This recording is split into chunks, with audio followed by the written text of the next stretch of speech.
sa lancée de 2012, le district autonome d'Abidjan, sous la houlette du gouverneur Beugri Mambé, a poursuivi sa politique hardie d'investissement dans différents secteurs d'activité.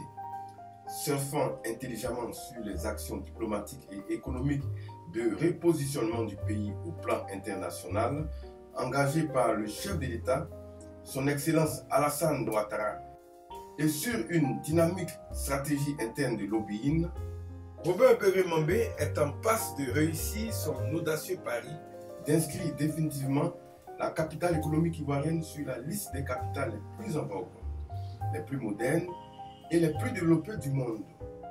Moisson abondante, pourrait-on dire, assurément au bénéfice des vaillantes populations abidjanaises.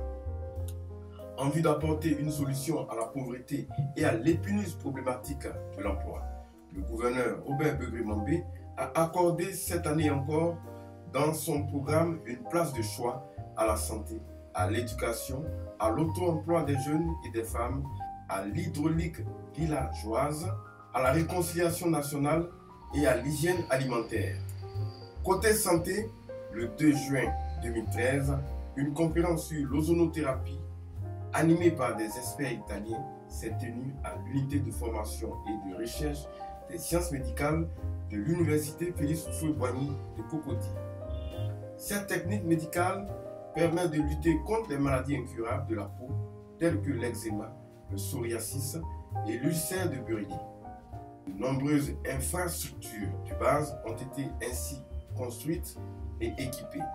Nous pouvons citer entre autres les centres de santé de Kossigouin, de Songon et l'hôpital de Bingerville qui ont reçu d'importants lots de matériel et de médicaments. L'hôpital général d'Anyama s'est vu, lui, doté d'équipements et matériels chirurgicaux de pointe. L'hygiène alimentaire a aussi constitué une priorité pour le district d'Abidjan. L'abattoir de Port-Boué, en plus d'offrir chaque année aux Ivoiriens la traditionnelle foire annuelle du mouton de la Tabaski, dans un cadre entièrement rénové, s'est vu renforcé par une brigade de lutte contre les abattages clandestins. Une action bienfaitrice qui épargne au quotidien les Abidjanais d'une intoxication alimentaire à grande échelle. Beaucoup reste encore à faire, mais la période où les usagers pataugeaient dans la boue reste à ce jour un lointain souvenir. On note que le 30 juillet 2013, le gouverneur Robert Beugri Mambé, dans le cadre du Ramadan, a remis au COSIM des vivres. Au plan éducatif, le premier magistrat d'Abidjan a étoffé la capacité d'accueil de l'université Félix Houphouët-Boigny par la remise aux autorités de 2 amphithéâtres et d'un bâtiment R+2 destiné aux travaux dirigés. Pour ce qui est de l'auto-emploi des jeunes et des femmes, une unité moderne de production d'articles frais a vu le jour à Songon-Kassamblé, à la grande joie des populations qui en rêvaient depuis. Pour assurer la bonne gestion et la pérennité de ces actions, l'Agence nationale de développement rural ANADER, partenaire de l'opération, a organisé plusieurs ateliers de formation au profit des bénéficiaires.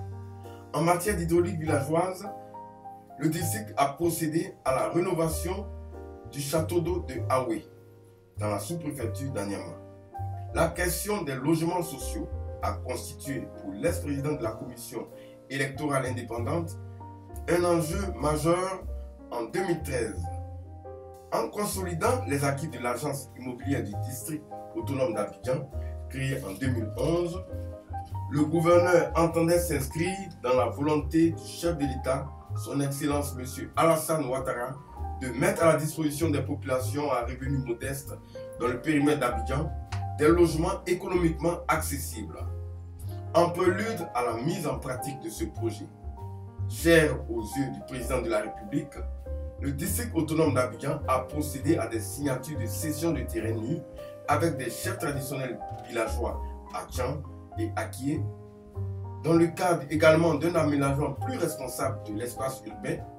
Le district a obtenu un financement qui contribuera à la restructuration des quartiers précaires. En parlant d'aménagement urbain, le rapport avec l'esthétique est fondamentale. C'est la raison qui explique les investissements réalisés dans le domaine des parcs et jardins. De nombreux espaces verts ont été réhabilités dans le souci d'assurer une meilleure visibilité routière aux usagers de la route et de limiter les risques d'accident. Les grandes artères ont été embellies par des plots lumineux alimentés à l'énergie solaire, savamment incrustés dans la chaussée. L'implantation anarchique sur le territoire du district d'Abidjan de panneaux publicitaires qui étaient l'une des causes des accidents a trouvé un dénouement heureux avec leur démantèlement. C'est le lieu de rappeler que l'installation des feux tricolores numériques dotés de caméras de surveillance, une innovation technologique avancée pilotée par l'AGEROUTE, est une technologie importée et introduite en Côte d'Ivoire grâce à l'accord de coopération Abidjan-Lisbonne, goupillé de main de maître par le patron du district d'Abidjan. Au titre de la sécurité et de la protection civile, Robert Begré-Mambé a intensifié ses efforts en vue de doter les forces de l'ordre et les sapeurs-pompiers d'équipements de qualité. Ainsi, le gouverneur a-t-il procédé le 20 juin 2013 à l'inauguration des locaux de la brigade de gendarmerie et du logement de son commandant à Songon. Les soldats du feu, quant à eux, se sont vus remettre des véhicules et du matériel d'intervention. Un autre pan de la feuille de route du gouverneur est bien évidemment la réconciliation nationale. C'est en ce sens que le village d'Adjaoui-Koubin, logé sur les parcelles de la commune de Port-Boué, ne remerciera jamais assez le district autonome d'Abidjan. Ravagé en effet par un conflit de cohabitation avec son voisin d'Abia-Koumansi, un vent de quiétude souffle aujourd'hui sur cette bourgade grâce à l'implication personnelle du gouverneur Robert Begré-Mambé.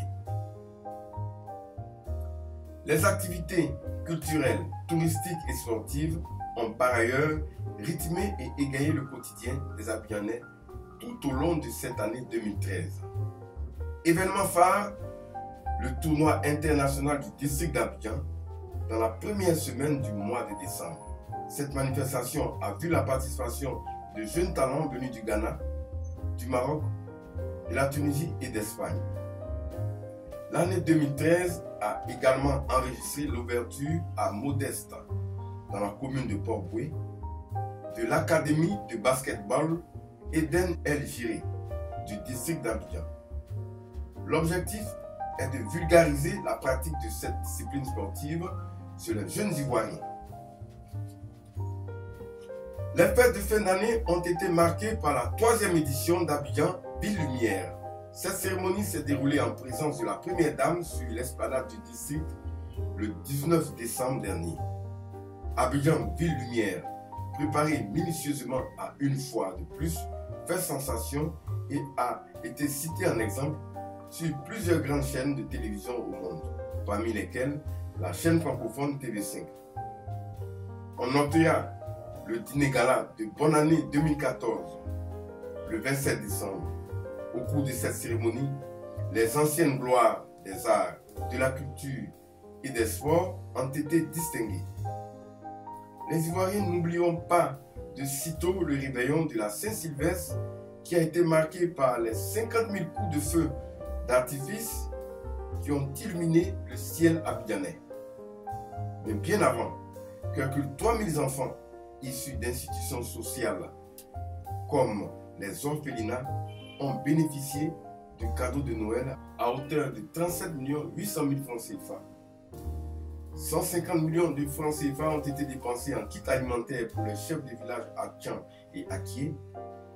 26 000 kits destinés aux populations défavorisées ont été remis aux 13 communes d'Abidjan, valeur de ces kits 350 millions de nos francs. Il faut signaler à ce niveau que ces dons ont été offerts par le président de la République. Le bilan des investissements et acquis en cette année 2013 ne sera pas complet sans évoquer les nombreuses retombées socio-économiques dans le domaine de la coopération décentralisée. On peut le dire sans risque de se tromper. Au fond, sur tous les continents, le gouverneur Begré-Mambé a glané d'importants lauriers pour la capitale économique ivoirienne. En témoignent les dons, aussi multiples que variés, obtenus au terme de ces différents périples.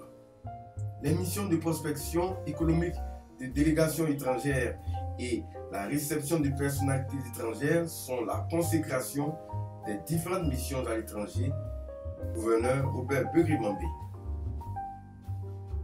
De plus, l'organisation par Abidjan d'importants événements internationaux et le choix porté sur la capitale économique ivoirienne pour abriter d'autres en est une parfaite illustration. Abidjan a ainsi obtenu de son homologue de Sao Paulo au Brésil un hôpital mobile multifonctionnel d'une capacité journalière de 300 malades et de Strasbourg en France 24 défibrillateurs. Les départements de la Moselle, du Bas-Rhin et des Vosges ont offert 10 fourgons incendie, un véhicule de commandement pour les sapeurs-pompiers, 6 ambulances, 6 cars de transport et 12 000 livres au premier magistrat du district autonome d'Abidjan. Abidjan a reçu une mission de prospection économique brésilienne